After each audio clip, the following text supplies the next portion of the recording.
industry, which is not only a strategic input for sectors like infrastructure, transportation, energy, manufacturing, healthcare, kitchenware, etc., but also a clear indicator of development for growing economy such as India. Stainless steel today has quietly become a part of India's daily life, from bridges to buildings to kitchenware, vehicles, and factory floors. Its use is expanding as the country builds, modernizes, and manufactures at scale. Industry experts estimate the market will grow at a compounded annual growth rate of 6% over the next decade. In 24-25, stainless steel consumption reached 4.8 million tons, marking an increase of over 80% from 2.6 million tons in 2021.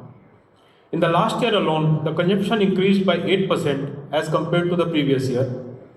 However, per capita consumption remained at 3.4 kilo per person as compared to the global average of over 6 kilo, indicating a huge untapped domestic potential. The position of the Indian stainless steel industry has significantly strengthened considerably over the last year with a production of 3.2 million tons between January and October 2025. Flat production stood at 2.1 million tons, 6% growth from the previous year, while long products production surged to 1 million tons, which is at 25% growth from the previous year. In the stainless steel long products segment alone, Chinese imports reportedly fell by around 62% in the last year, and countries like Taiwan, Germany, and Italy also registering a decline in their volumes.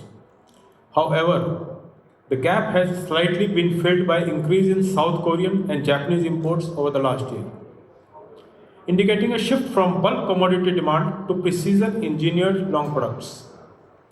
Indian producers have built large capacities over the years to produce 200, 300, 400, and all these grades, catering to both mass consumption and industrial applications. However, capacity utilization still remains low at an estimated 65%, with the installed capacity being over 7 million and the actual production at 4.9 million tons for stainless and alloy steels. Although the growth story of the Indian stainless steel industry is quite encouraging, it comes with its own challenges. While some of the challenges are external, some structural and operational challenges need work to fully achieve the potential of this industry. Some of the external challenges are dumping of low prices stainless steel products by a few countries, mainly Indonesia, South Korea, Vietnam, and China. They are distorting the domestic market, coupled with geopolitical uncertainties like wars, conflicts, and unrests in several regions. It is affecting the trade flow, thus impeding the availability of the raw material. When cheap billets enter India, it is not just trade, it is the displacement of recycling. While the goal of reducing the carbon footprints cannot be undermined, the compliance cost of initial and transitionary policies such as CBAM by Europe are increasing the operating costs and affecting the competitiveness of the Indian producers. CBAM should recognize recycled steel as a climate solution, not penalize it. Another big challenge being faced are the increasing trade barriers, such as the USA imposing safeguard duties, Section 232, and additional tariffs, and Europe with the quota system. And quotas do not distinguish between scrap-based stainless steel and high-carbon primary steel. Apart from these challenges, the Indian stainless steel industry faces structural and operational challenges. As we all know, there is an increasing trend among countries worldwide to restrict the export of stainless steel scrap. This poses a huge risk of uncertainties in a steady and uninterrupted supply of stainless steel scrap to meet the requirements of the industry. Energy costs in India are significantly higher than other competing economies. This, combined with higher logistics costs, port inefficiencies, and inland transportation challenges, directly affects the sector's cost competitiveness and erode margins. While commodity grades are well established, India still lacks in high-end and specialty stainless steel required for aerospace, defense, and advanced engineering applications. These challenges and threats demand a coordinated response from industry stakeholders and policymakers alike. Despite these challenges, the Indian stainless steel industry stands at a moment of immense opportunity, like I mentioned earlier. Moreover, stainless steel is 100% recyclable. As the world moves towards a low carbon emitting, environmentally conscious mindset, India has all the right factors to position itself as the major supplier of green and sustainable stainless steel. If global trade wants green steel, India already makes it through recycling. This, along with the consistently high CAGR of stainless steel, which is expected to continue in the coming years, indicates a bright future for the industry. The current low consumption base in India presents significant opportunities for further growth. If we align in ambition with policy direction and technological progress, India can not only meet its domestic needs, but also emerge as a globally competitive stainless steel powerhouse. Thank you very much. Thank you.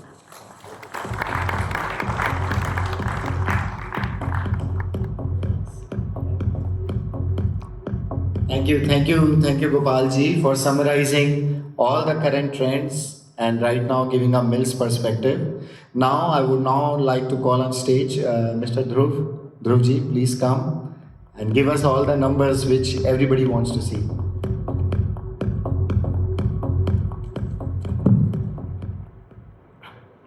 Good afternoon, ladies and gentlemen. First of all, let me thank you, MRI, for inviting us for this session, and special thanks to Ritesh for having me here for this session. I was hearing Gopalji, and I think Gopalji has covered most of my presentation, so I have very limited points to cover, but still I'll try to cover those points which I think will add value to the audience here. Yeah, so this is the subject, India's stainless steel industry, balancing growth, trade and raw material security. So probably my focus will be more on the raw material side. The finish or the consumption side has already been addressed by Gopalji. If we can have the next slide.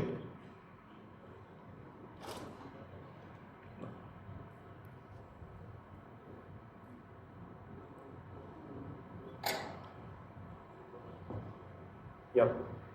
A brief about pigment. As Ritesh mentioned, we are a market intelligence and price reporting agency for different commodities. Starting from ferrous, non-ferrous, scrap, logistics, agriculture, and we are building other features to all these commodities. And we are India's only ISO compliant agency doing price reporting for different commodities.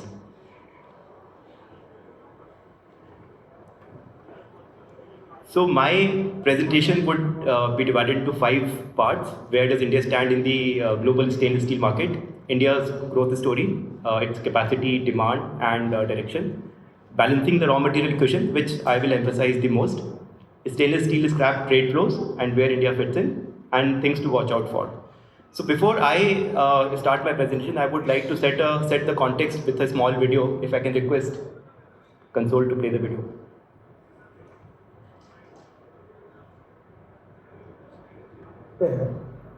उसमें stainless steel का ही उपयोग करना चाहिए, क्योंकि मुझे मालूम है मैं जब मुंबई में 55 फ्लावर बना रहा था तो एक व्यक्ति ने मुझे मूर्ख बनाया। उसने एक पाउडर कोटिंग करके हरे रंग का लोहा देके बोला ये रस्ट नहीं लगेगा, और मैं विश्वास लगाया, रस्टिंग हुआ। तो अभी ऐसा है कि जहाँ 30 किलोमीटर समुद्र के बाजू में है वहाँ स्टेनलेस स्टील यूज किए बिना पर्याय नहीं है।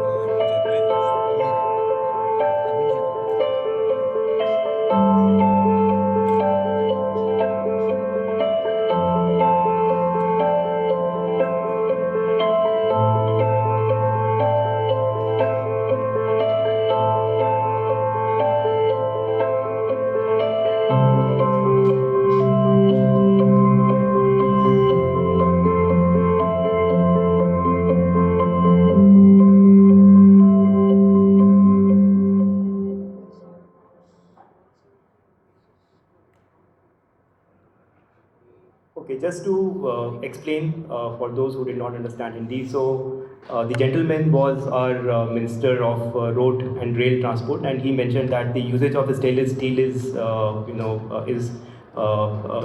we have to increase the stainless steel consumption, especially in the coastal belt, and India has the largest coastal belt of 7,500 kilometers. So we can assume that the kind of stainless steel demand that will be coming from the infrastructural development. Very top level numbers, the world stainless steel production stands at 63 million ton, China contributing over 60% of the total production, followed by Europe, Indonesia. India is the fourth largest stainless steel producing country with 4.2 million ton. Stainless steel has performed better than the peer commodities like copper, aluminium, and it will continue to do so in the next decade as well. As Gopalji has already highlighted, world's average consumption is approximately 5.8 kgs per person. India stands at around 3 kgs, so there is a significant scope or room to increase the consumption here, and we are growing at a pace of 7 to 8% CAGR. And if you see the middle graph, the per capita consumption country-wise, if world is growing at 2.5 and US is growing at 3, India is growing at 8 to 9% CAGR on an annual basis. Again, capacity, demand, and how the demand is being bifurcated into longs and flats. So capacity stands at 7.7 million ton. We are producing approximately 4.2 million ton of melt chop. Consumption stands at 4.9 million ton, and the bifurcation of consumption is that 20% of this consumption is in the form of longs and 80% is in the form of flat. But interestingly, as again reciting what Gopalji mentioned, that the growth in longs are more sustainable or more rapid compared to flats because the application of longs are increasing in the infrastructure segment. We saw a bit of imports in the form of semis. If you see FY24, FY25 numbers, generally we import 0.5 million ton of stainless steel, but FY24, FY25 we imported approximately 1.7, largely because of the semis and slabs being imported by Indian mills. So this is the bifurcation of capacity. Current capacity stands at 7.7, flat holds 5.7, longs at 2 million ton. Most of the capacities are in the northern part of India. Obviously because of the JSL, the northern part contributes 40% of India's capacity, eastern part contributes 34%, and western is 20% of the total capacity. Southern part is very minuscule.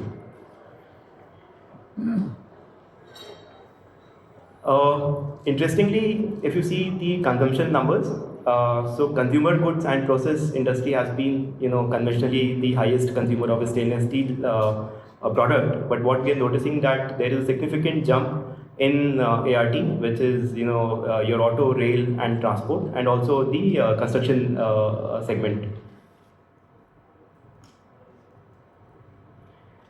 Fine, so this is where my presentation starts from, and as I mentioned that my emphasis will be more on the raw material equation and balancing.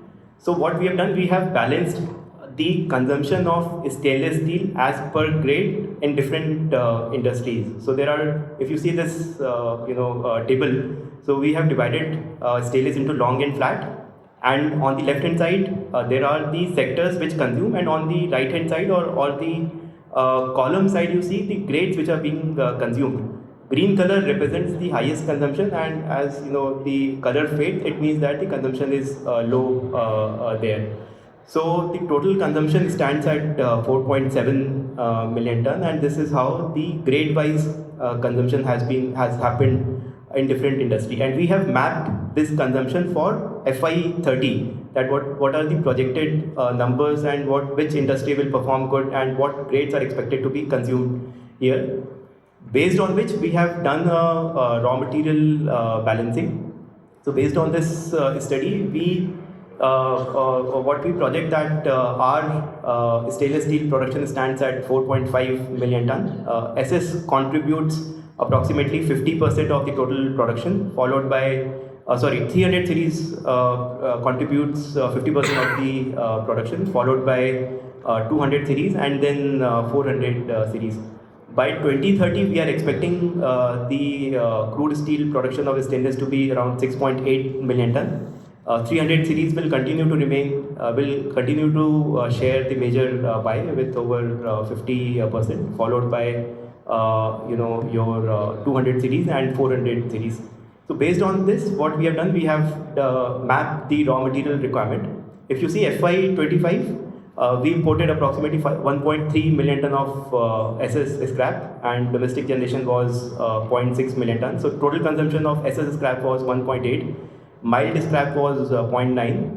Ferrochrome consumption was 0.8. Ferronickel and nickel pig iron was 0.5, and MN alloys was 0.1 million ton. By 2030, we are expecting the stainless steel consumption to be 2.8 million ton in total, wherein imports will be 1.5. Again, this is subject to several geopolitical conditions and restrictions being imposed by the exporting countries. Domestic, we are very hopeful that the domestic generation will increase, and we are expecting it to be increasing by 16 to 20%, 16%.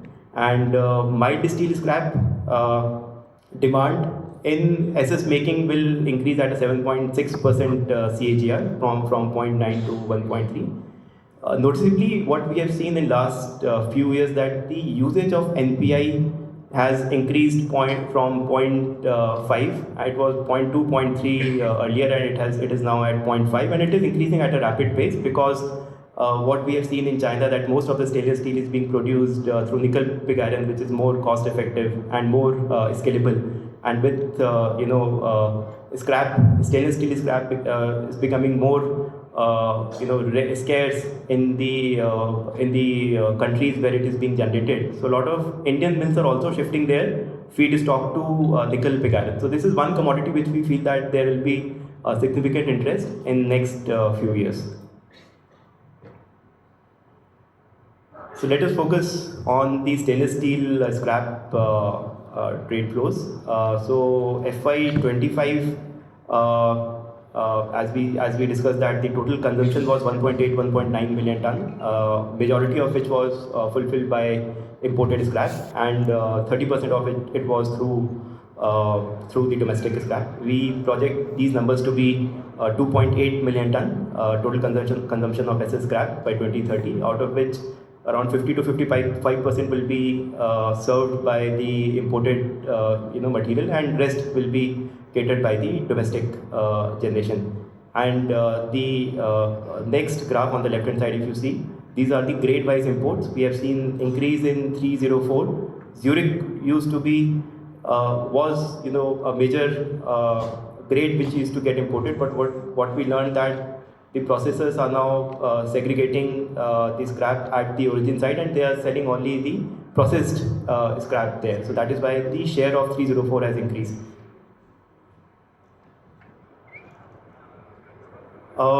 These are the countries where we import scrap from. US, Europe, UAE and Malaysia contributes the major portion or major destination for India. But as Gopalji mentioned, that because of geopolitical tensions and realignment, we are seeing that there are new channels or new origins which are being developed. What we have seen, that especially from the Southeast Asian countries like Thailand, Malaysia, there are quite a bit of scrap that has started flowing to India. And so this is about the SS scrap imports. Only one thing which I would like to mention, that these numbers are also subject to imports of semis. At times when there is arbitrage in Indonesia, so we see a lot of inflow of semis coming to India that directly impacts the scrap consumption. Some prices, right, which I would not like to go in detail, but just the first graph, if you see, it's a comparison of nickel and SS prices. So when nickel was trading low, so there was a significant feed of nickel in the stainless steel, but as the nickel prices have increased, these scrap prices have not gone up, so probably we will see some shift of people shifting from nickel to scrap based material.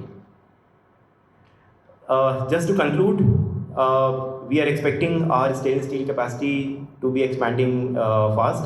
Currently it stands at 7.7. We expect it to be around 9.3 to 9.5 by 2030. Share of longs will continue to increase. Usage of NPI will increase, and that will also lead to higher or better quality of scrap HMS to be fed into the furnaces. Imported stainless steel scrap will play a significant role. It will be over 50% of the total consumption, but the share will come down because of several trade restrictions. And CBAM and European safeguard structure will set the tone for markets in 2026, which we will learn from Zoost in its presentation. I'll take a pause, and with this, I would like to thank, and again, thank you MRI for giving us this opportunity. Thanks a lot.